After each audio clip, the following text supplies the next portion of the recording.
Hi everyone, my name is Daniel Dal Molin and I'm a financial planner here with Global Financial Consultants in Singapore. Today we're going to talk about some of the financial mistakes when I first came to Singapore that I made.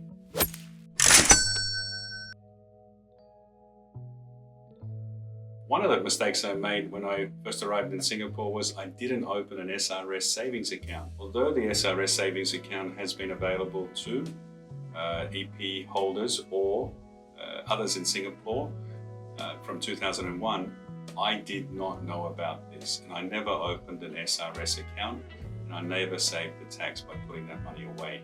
I was not aware of it. When you're earning good wages and good bonuses, you should use the SRS account to offset some of the tax payable.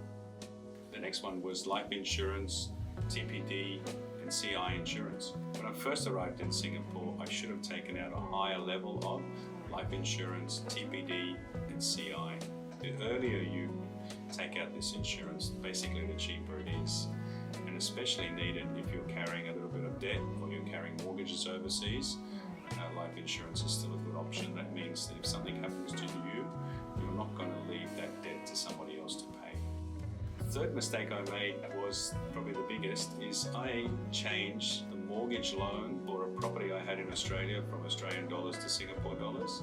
Back when this happened, I think the differential between interest rates on Australian dollar mortgages and interest rates on Singapore dollar mortgages were about 5% different. So I changed over the mortgage into a Singapore dollar mortgage against an Australian property, and unfortunately the Australian dollar did not go in my favour, and I woke up one morning with a call from the financial institution asking for a margin call at 3 in the morning. So since then I've always been advising clients that if you have property in Australia or property in Europe or property in the US, use the same currency as the property's value for your mortgage. Don't use a foreign currency loan. The other mistake I think I made when I first moved here was I was carrying a lot of mortgage debt.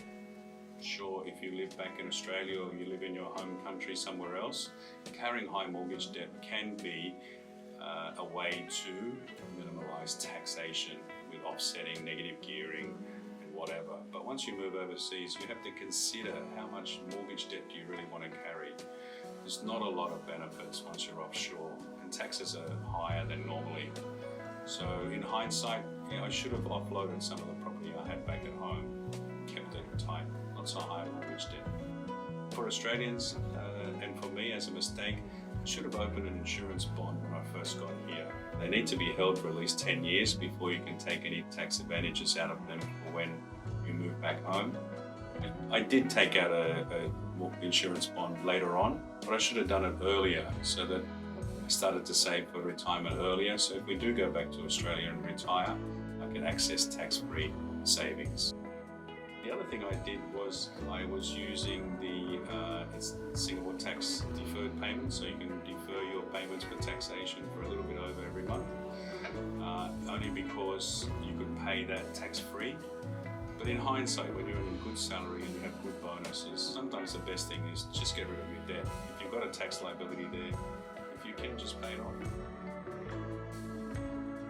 So these are some of the mistakes I made coming to Singapore.